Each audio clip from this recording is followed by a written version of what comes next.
The shattered glass crunched beneath Detective Martinez's boots as she surveyed the devastation.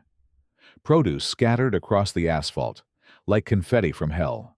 Broken shelves twisted into metal sculptures of rage, and spray-painted slurs bleeding down the brick walls of what had been Harmony Market just 12 hours ago. The acrid smell of smoke still hung in the morning air, mixing with the sweet decay of trampled fruit. "Jesus Christ," her partner muttered, stepping over a demolished display case. "What kind of animal does this to a family business?" Martinez didn't answer immediately. She'd seen riots before, but this felt different, more personal, more poisonous. The hatred carved into every surface told a story she was only beginning to understand. And at its center sat a middle-aged woman with perfectly styled blonde hair, who'd made a phone call that changed everything. 18 hours earlier, Harmony Market had been the beating heart of Riverside District, a cramped but vibrant grocery store where Mrs. Chen had served the community for over 2 decades. The narrow aisles burst with exotic spices, fresh vegetables still dirt-kissed from local farms, and the kind of personal service that made customers feel like family. The bell above the door chimed constantly as neighbors dropped in for last-minute ingredients. Elderly residents picked up prescriptions, and children grabbed penny candy with pocket change. Mrs. Chen moved between the aisles with practiced efficiency, her graying hair pulled back in a neat bun, her weathered hands gentle as she helped customers find what they needed. At 63, she possessed the kind of quiet strength that comes from building something meaningful from nothing. She spoke 4 languages fluently, knew every customer's dietary restrictions, and had never missed a community event in 20 years. Her son David, 38, had returned from his corporate job in the city 2 years ago to help expand the business. He'd installed new refrigeration units, upgraded the point-of-sale system, and negotiated better deals with suppliers. The market was thriving, serving over 300 families in the diverse neighborhood where Vietnamese PHO joints neighbored Mexican taquerias, and elderly Italian women still hung laundry on fire escapes. That Tuesday morning started like any other. Mrs. Chen arrived at 5:30 to receive deliveries, arranging fresh produce with the artistic eye of someone who took genuine pride in presentation. The autumn morning held that crisp promise of changing seasons, and she hummed softly while stacking apples into perfect pyramids. Karen Whitmore lived 3 blocks away in the gentrified section of Riverside, where old row houses had been renovated into trendy condos with exposed brick and industrial fixtures. At 45, she managed a luxury spa downtown, drove a white BMW, and considered herself a pillar of community standards. Her perfectly manicured nails matched her aggressive personality, and she possessed the particular brand of entitlement that comes from never having to struggle for anything meaningful. She'd been shopping at Harmony Market for 6 months, ever since a food blogger had raved about their organic selection. But Karen approached every interaction like a negotiation she intended to win, treating Mrs. Chen more like hired help than a business owner. The troubles began 3 weeks earlier, when Karen was caught slipping expensive saffron threads into her purse while Mrs. Chen was helping another customer. David had spotted it on the security camera and quietly confronted her at the register. "Ma'am, I believe you forgot to pay for something," he'd said diplomatically, showing her the small package. Karen's face had flushed crimson. "How dare you accuse me? I'm a paying customer. This is racial profiling." Other shoppers had turned to stare as her voice escalated. Mrs. Chen approached with calming hands raised. "Please, let's discuss this quietly. Perhaps simple mistake."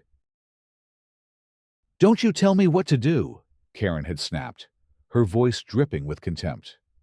"I know exactly what this is about. You people think you can come here and treat real Americans like criminals." The phrase, "you people," had hung in the air like a toxic cloud. David's jaw tightened, but his mother placed a restraining hand on his arm. "Ma'am," Mrs. Chen said with dignity that made Karen's accusations seem even more vile.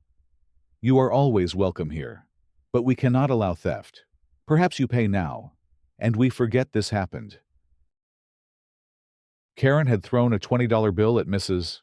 Chen's feet and stormed out, muttering threats about health inspectors and immigration services. They'd hoped that would be the end of it. Instead, it was the beginning. Karen returned the following Tuesday, clearly planning something. She'd spent the intervening weeks nursing her wounded pride and crafting a revenge elaborate enough to match her sense of personal injury. She browsed the store for 20 minutes, picking up items and setting them down, her eyes constantly scanning for opportunities. She found it in the form of Mrs. Chen's slight cough.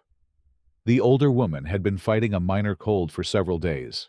Nothing serious, but enough to require the occasional throat clearing. Each time Mrs. Chen coughed discreetly into her elbow, Karen's eyes narrowed with calculation. When Mrs. Chen stepped into the back storage area to retrieve more rice, Karen pulled out her phone and dialed 911. "Emergency services. What's your emergency?" "I need to report a bioweapon attack," Karen said, her voice shaking with manufactured terror. "There's an Asian woman at Harmony Market on Riverside Avenue who's deliberately spreading some kind of virus. She's coughing all over the food, contaminating everything. I think she's trying to make people sick on purpose." "Ma'am, can you clarify what you mean by bioweapon?" "She keeps coughing without covering her mouth, and I heard her talking to someone in Chinese about spreading illness to Americans. This has to be some kind of biological warfare. Please, you need to send someone immediately before more people get infected." The 911 operator, trained to take all bioterrorism reports seriously, immediately escalated the call. Within minutes, emergency protocols activated across multiple departments. The fire department's hazmat team received deployment orders. Police units were dispatched with chemical protection equipment. The health department's emergency response coordinator was pulled out of a budget meeting. Karen hung up and immediately opened social media, crafting a post designed for maximum viral impact. Urgent warning. Asian grocery store on Riverside Avenue is spreading dangerous infection deliberately. Owner coughing on food and talking about making Americans sick. Possible bioweapon attack. Avoid the area, share to protect our community. Biosafety alert. Community danger. She added photos of the store's exterior and posted it to 6 different neighborhood Facebook groups, 3 community forums, and her Twitter account with 2,000 followers. The response was immediate and terrifying. Mrs. Chen was restocking shelves when the first police car arrived, its lights painting the store windows in red and blue. She looked up in confusion as 2 officers in full protective gear pushed through the door, their faces hidden behind clear plastic shields. "Everyone out of the store immediately," Officer Rodriguez shouted, his voice muffled by the respirator. "This is a potential biological contamination site." The 7 customers inside looked around in bewilderment. Mr. Petrov, 84 years old and a regular for 15 years, clutched his bag of groceries. "What is happening? What contamination?" "Sir, exit the building now and report to the decontamination station being set up outside." Mrs. Chen stepped forward, her hands raised in confusion. "Officer, please, what is wrong? What contamination? My store is clean."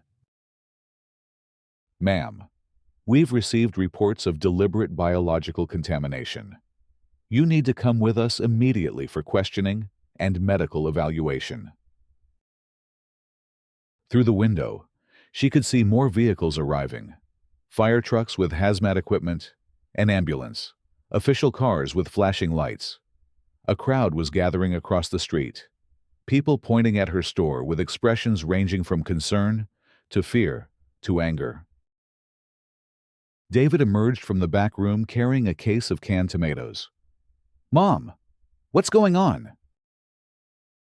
"Hands where we can see them," Officer Martinez barked, her hand moving to her weapon despite the supposedly biological nature of the threat. The scene escalated with terrifying speed. Within 30 minutes, Riverside Avenue was blocked off by emergency vehicles. Hazmat technicians in full protective suits entered the store with detection equipment, testing surfaces and air quality. News vans arrived, drawn by scanner chatter about potential bioterrorism. Mrs. Chen and David were separated, loaded into different vehicles, and taken to the hospital for emergency medical evaluation.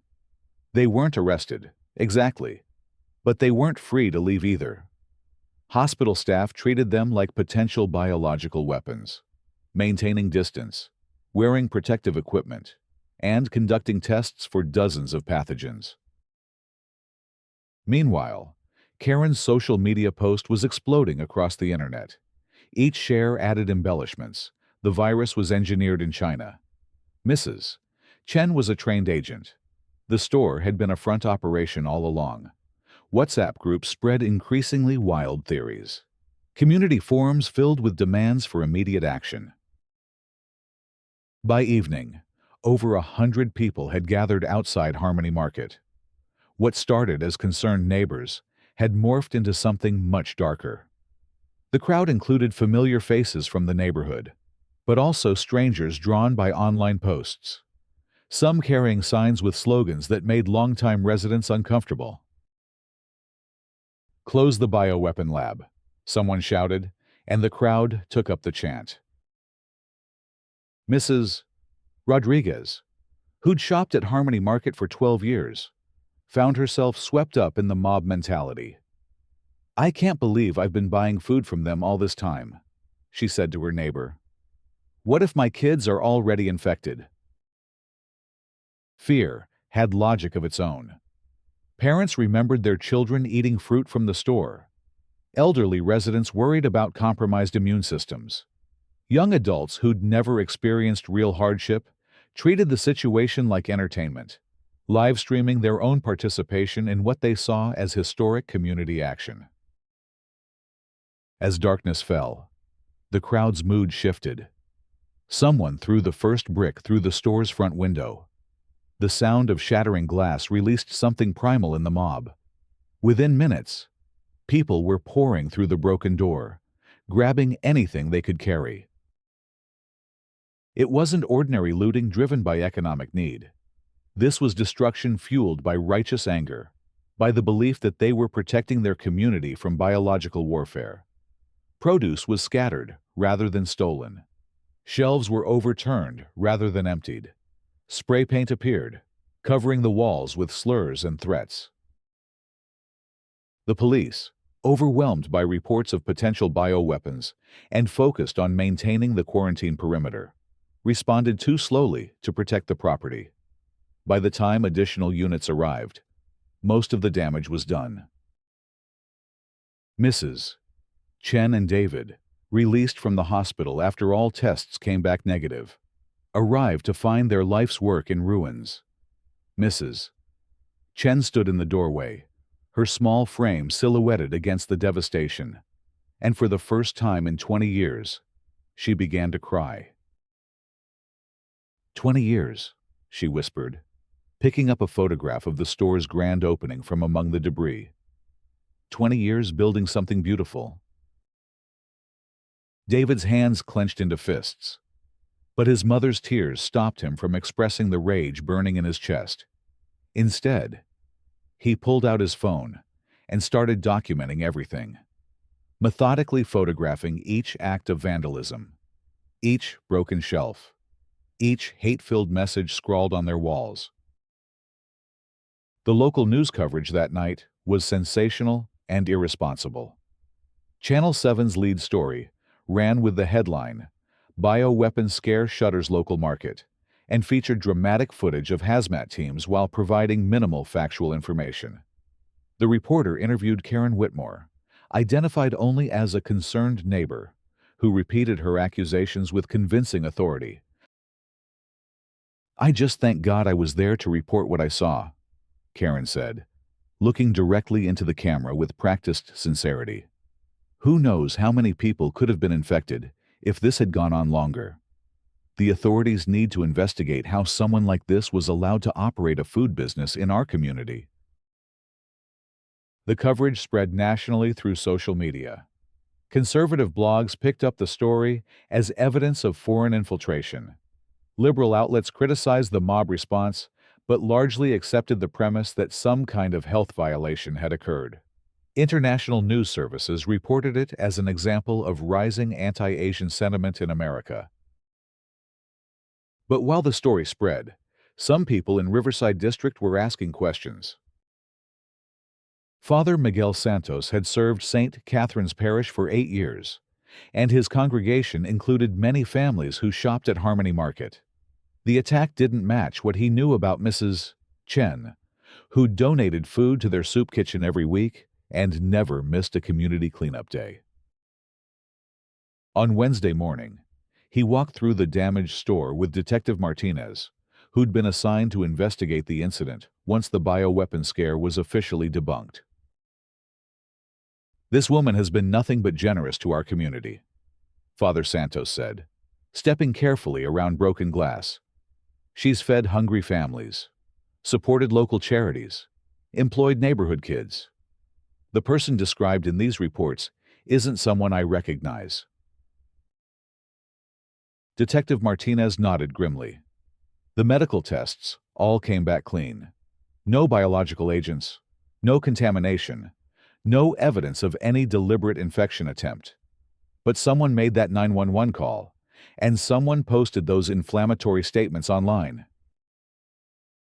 They were interrupted by the arrival of tech specialist Sarah Kim from the district attorney's office.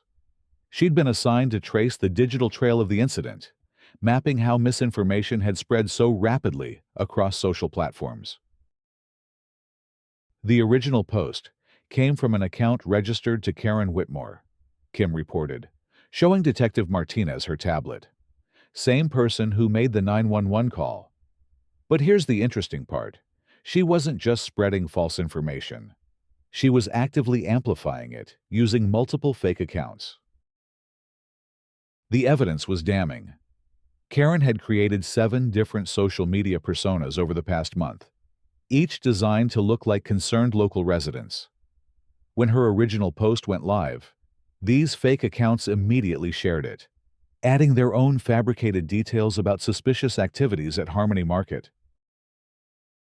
"She turned it into an echo chamber," Kim explained.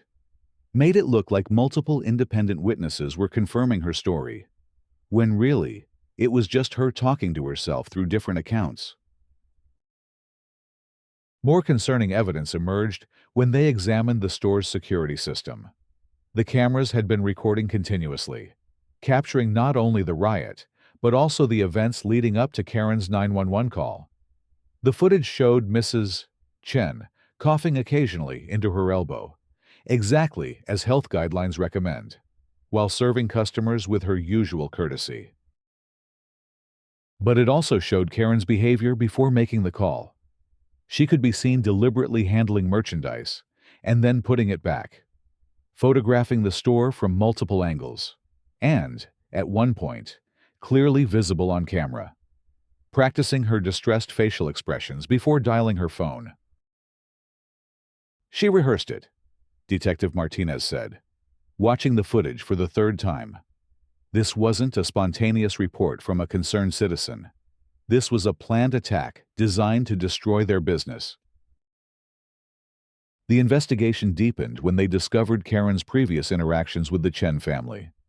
Store records showed her attempted theft, witness statements confirmed her racist outburst, and her social media history revealed a pattern of inflammatory posts about immigrants and foreign businesses taking over American neighborhoods. Meanwhile, the Riverside District community was beginning to fracture along lines of guilt and denial. Some neighbors were horrified by what they'd participated in, gradually realizing they'd been manipulated into destroying an innocent family's livelihood. Others doubled down on their suspicions, insisting that even if this specific incident was false, Mrs. Chen was probably guilty of something. Maria Santos, Father Miguel's niece, had organized a community meeting at the parish hall to address the growing divisions. 53 people showed up on Thursday evening, the room thick with tension and uncomfortable silences. "We need to talk about what happened," Maria said, standing at the front of the room. "About how we let fear turn us into people we don't recognize." Mrs. Rodriguez was among those struggling with guilt. "I believed it all," she admitted, her voice shaking. "I saw those posts and thought about my children, and I got scared. But that doesn't excuse what we did. That family didn't deserve this." Others weren't ready for that level of accountability. Tom Mitchell, who owned a competing grocery store 6 blocks away, stood up aggressively. Easy to play the guilt card now. But what if it had been real? What if people had gotten sick? Sometimes you have to act on incomplete information to protect your community. "Act," Maria shot back. "You mean destroy someone's business based on internet rumors? Is that what we call protection now?" The meeting dissolved into heated arguments, with neighbors who'd known each other for years suddenly unable to find common ground. Some left early in disgust. Others stayed to plan accountability measures. The community, that had once proudly described itself as diverse and inclusive, was discovering how quickly those values could crumble under pressure. But while Riverside District argued with itself, Karen Whitmore was about to face much more serious consequences than social disapproval. District Attorney Rebecca Torres had built her career prosecuting hate crimes and public corruption. When Detective Martinez brought her the Harmony Market case file, Torres immediately recognized its significance beyond the local community. "This isn't just vandalism or making false reports," Torres explained to her staff during Friday's case review meeting. "This is weaponizing emergency services and social media to incite violence against a minority-owned business. The premeditation here is extensive, and the damage goes far beyond property destruction." The legal framework was complex, but solid. Karen could be charged with filing false emergency reports, inciting a riot, conspiracy to commit hate crimes, and cyber terrorism for her coordinated disinformation campaign.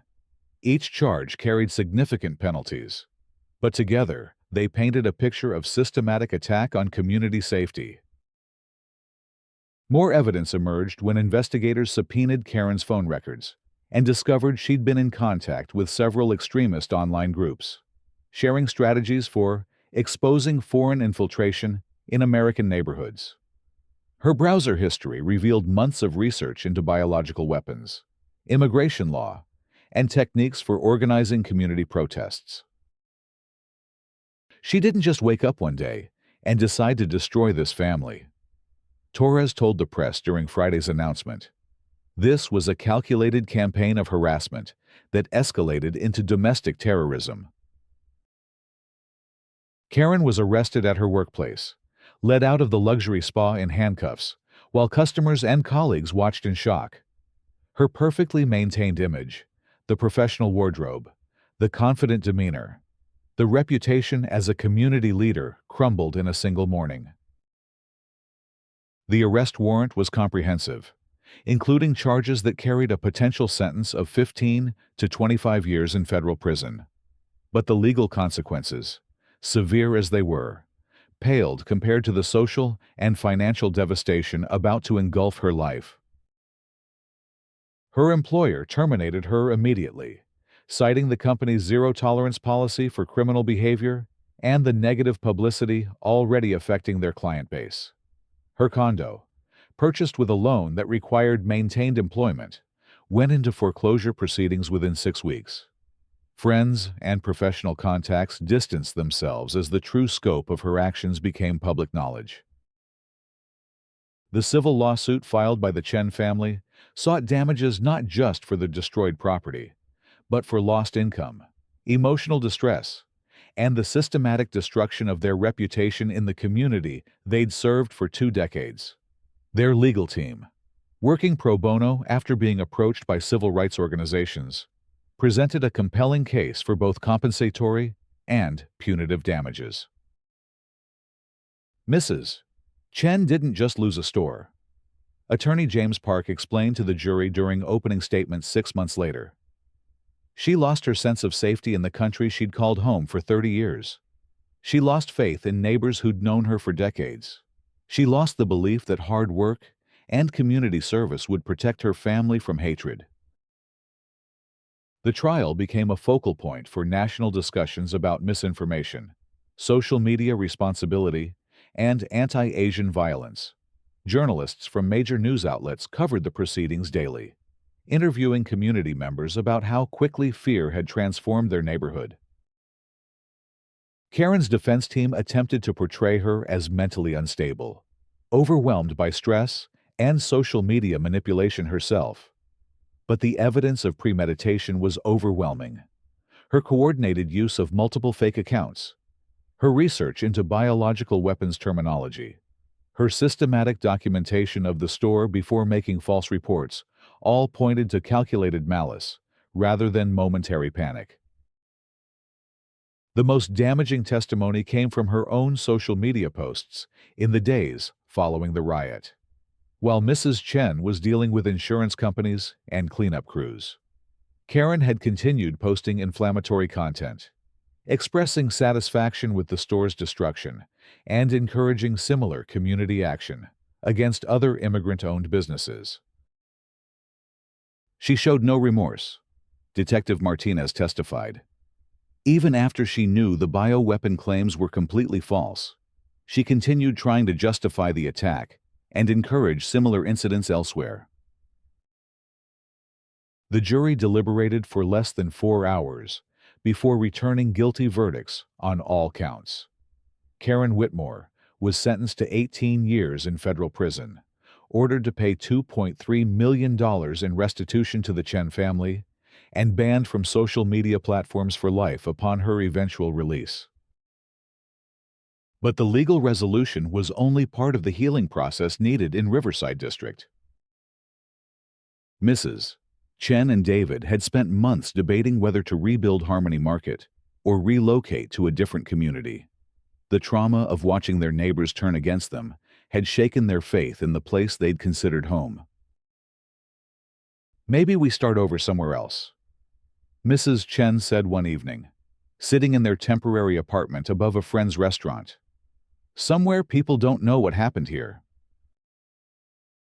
David understood his mother's pain, but he'd been watching something else develop in their community. Guilt and shame had motivated some residents to examine their own behavior, leading to conversations about prejudice, social media literacy, and community responsibility that might not have happened otherwise. "Mom," he said gently, "look at this." He showed her messages that had been pouring in from neighbors, former customers, and complete strangers who'd heard about their story. Offers to help rebuild, promises of continued patronage, invitations to community events, and most importantly, acknowledgments of wrongdoing from people who'd participated in the riot. Mrs. Rodriguez had written a particularly moving letter. "I can't take back what I did that night, but I can promise to do better. My children ask why we hurt the nice lady who always remembered their allergies. I don't have a good answer, but I want them to see me make it right." The rebuild of Harmony Market became a community project. Local contractors donated labor, suppliers provided materials at cost, and dozens of volunteers showed up every weekend to help with construction. The new store emerged larger and more beautiful than the original, with expanded organic sections, improved accessibility features, and a community bulletin board where neighbors could share information and support each other. Father Santos organized a blessing ceremony for the reopening, attended by over 300 people from across the district and beyond. The ceremony included acknowledgments of the harm done, commitments to better behavior, and celebrations of the resilience that had brought them together. This market represents more than commerce, Father Santos said, as Mrs. Chen cut the ribbon surrounded by neighbors and friends. It represents the possibility of redemption, the power of community when we choose love over fear, and the strength that comes from facing our worst impulses honestly. Mrs. Chen spoke briefly, her voice steady but emotional. My family came to America for opportunity, for the chance to build something good. We learned that opportunity includes the chance to forgive, to rebuild, and to trust again. This store belongs to all of us now. The market's reopening marked not just the restoration of a business, but the beginning of ongoing changes in Riverside District.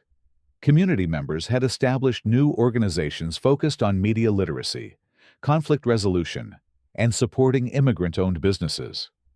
Schools incorporated lessons about recognizing and resisting misinformation into their curricula. Local government implemented new protocols for emergency response to prevent future manipulation of public safety resources. Karen Whitmore's name became synonymous in the district with the dangers of letting prejudice override community values. But more importantly, her actions had inadvertently created space for difficult conversations about race, class, and belonging that made the community stronger than it had been before. As Detective Martinez filed her final report on the case, she reflected on the lessons learned from investigating what had started as a bioweapon scare and evolved into something much more complex.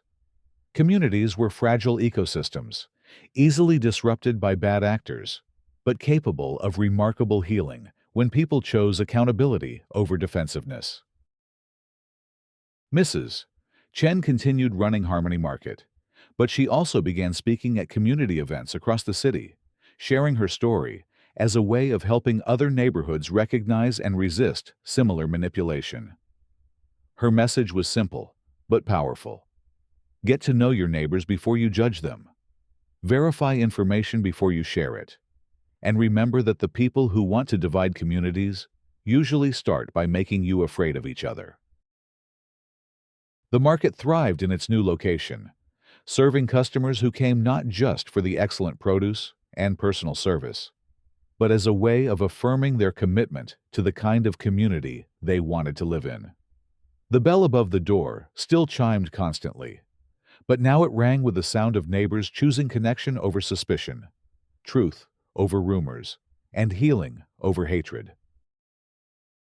On quiet mornings when Mrs. Chen arranged fresh fruit into perfect pyramids, she sometimes thought about how close they'd all come to losing something precious. But then, the first customers would arrive, greeting her with genuine warmth. And she'd remember that communities, like people, could choose to grow stronger in the broken places. The story of Harmony Market became a case study taught in law enforcement academies, social work programs, and community organizing workshops across the country. But for the people of Riverside District, it remained something more personal, a reminder of their capacity for both destruction and redemption, and a commitment to choose more wisely when faced with fear and uncertainty in the future.